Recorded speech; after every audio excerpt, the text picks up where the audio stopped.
and listening to you with the enthusiasm that you have of doing missionary work overseas. How did you get involved in mission work? Well, like a lot of ministry, Bernie, I think a lot of ministry, and in this case we're talking about what we do in other lands under this title of missions, it's often caught more than taught. Yeah. After I came to know the Lord, I became part of a Foursquare church that was so committed to doing ministry in other lands. In that era, it was Papua New Guinea for Foursquare. So that was injected into my life. Our pastor, my pastor, Pastor Will Pope, was totally passionate about reaching the lost in other lands. Right. So that developed from there. Later on, when I lost some of that enthusiasm and so on, and I asked the Lord to help me to rejuvenate that and so on, and He did. And so really I think it's what Jesus said once to His disciples: open your eyes and look at the fields. See what I see. You can't see the harvest. No, look at the fields. The harvest is ripe unto harvest. And so I think that's kind of where it began for me. Okay, so how long ago was that? Well, in the early 80s to mid 80s, that was a pivotal point in my life as far as the ministry that God had called me to do. And so I started along with a few others traveling to Indonesia primarily, and God touched me. God spoke to me about what I could be doing and so on. And I think eventually what ends up happening in any mission call, any ministry call, you've got to confront what it is God is calling you to do, and along with understanding what you are to do, there's the question, what do I have to leave behind? Mm-hmm. When the disciples were called, they had to leave their nets. They couldn't keep their nets to themselves. They had to leave their nets. And I think that's what happened for me in the 80s and then 90s. We were planning out the church, Northside, which is the church I became pastor of.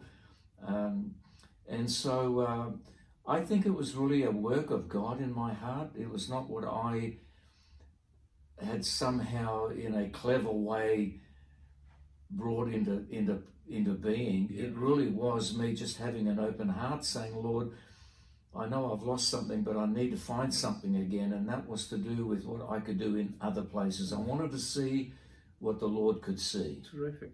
Yeah. So, Pastor Hardy, what are the countries you're involved with now with missions work? Where we are involved now is a result of a lot of activity that we believe God called us to be involved in going back a few years, not that many years ago. Cambodia, for example, we planted a church in Cambodia not long after the elections there in the early 90s and so on, and of course that developed into another ministry. And then northern Thailand, we were very involved in northern Thailand amongst the Hill Tribe people. Right. Is that the Korean people? Is it all right near the triangle, the Golden Triangle? Yes, the triangle. Well, yes. So we went across the river only once or twice, and we were connected organisationally with a pastor over there, and that's northern Thailand. Right, the Thailand, yeah. And then Chiang Mai, we were involved with ministry in Chiang Mai, and then we've sent teams from Western Australia, from our church to Mae Sot, which of course is well known because of it being kind of like the transfer place of people, especially the Karen people who were escaping some of the horrible things that were taking place in Myanmar. So we were involved there, but predominantly our activity has been in Indonesia. So this is the map behind us. So that's most of the people that are currently there. Are more to be added on, is it, Indonesia? These are the people that we took photos of just a couple of years ago. Right. But our recent conference that concluded just a couple of weeks ago, you would see maybe double the amount of people. Wow. We had 60 plus pastors and leaders Wow. there, and from the other regions. So we had people there from Kalimantan, which is the island of Borneo here, here Java, and then we have Sumatra here, Ambon here, and Bali over here somewhere. Where are we? Over here. That's Bali there. So we now have found our ministries have established churches, and we continue to plant churches, but our established churches are throughout the regions. Right. What we really need is fathers like you in the mission field to help us train the younger ones to do what you've done, because we need people like you to help us along the way to achieve what God has called us to do in the WA Foursquare Mission Board. Yeah. Well, Pastor Hardy, I've been sitting here for the last 3 hours talking to you and just finding out what you've done and what you're doing. Well, it's so encouraging for me, and to know that you've got so much in you that you can help us in the WA Mission Panel to go where God is wanting us to go. Pastor Hardy, we've got a few more minutes left. I would like to ask you, how would you encourage our WA churches to be involved in the mission field? How would you encourage them? What would you say to them? I would encourage people to lift up their eyes and to do what they can to see what the Lord sees. For example, we'll have no interest in evangelism if we don't see that the world needs to be evangelized, if we don't have a heart for the lost and so on. So, for example, if we feel God has called us into a multicultural ministry, an international ministry, and so on, we need to ask the Lord together, Lord, show me what it is that I am to do. Also, get alongside people who have maybe traveled a little further than you've traveled. Talk to people. If I was going to go to Thailand and do any ministry, I would come and talk to you, Bernie, because you're going there.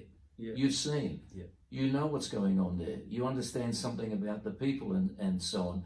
So Indonesia, if someone was interested in Indonesia, I would say to the person, talk to someone who's been there, and then also to identify your own gift. Yeah. Why are you going? If you just want a holiday, don't come with me to Indonesia. If you want to serve the Lord and serve the Lord's people, Lord, show me what I can do, but let me identify also what it is that I can do in a meaningful way that will enhance the work of God, your work, oh Lord. We're not all called to be evangelists. We're not all called to become the apostles of the nation. But there are things that we're called to do. And so there's some of the things that, and you know, Bernie, you know this, unless we open our heart to allow the Lord to share his heart with us, we'll never do anything for the Lord. Correct. And pay the price. Correct. I would say, so there's a price to be paid. There's a price. It'll cost you something. It'll cost you something. The disciples, when Jesus said to them, you know all of this, Bernie, I know.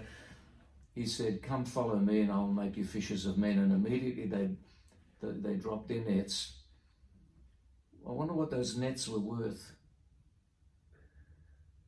They left their nets.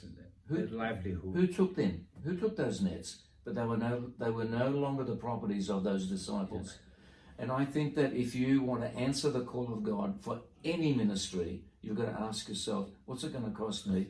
And am I prepared to pay the price? You know, my pastor, Will Pope, he said, if I had the choice of having a particular kind of ministry, I would have wanted to be a missionary. And then he adds, he said, but because God never called me to do that, I raised money so that people who were called to be missionaries can go. Wow. And I will fund their calling. Yeah. And I think there's got to be that sort of a heart within us. Thank you. Thank you, Pastor Hardy. It's been welcome. Great. It's been such an encouragement to me personally, just to hear what you've done or what you're doing and what you're going to do. And I hope churches, listen here, this is a man, a father of missions in our organization. He's got so much to give. If ever you need any advice on how to do missions or what to do or where you're going, and speak to him. He's contactable, and you'll be happy to help them. Absolutely. He helped me a lot today, just to give me the excitement to re-inflame, if you like, my fire, to reignite my fire 100 times more. Thank you, Pastor Adi, for it. Bless you, man. It's been a pleasure Bless spending you. time with you. Bless you. Absolute pleasure, yeah.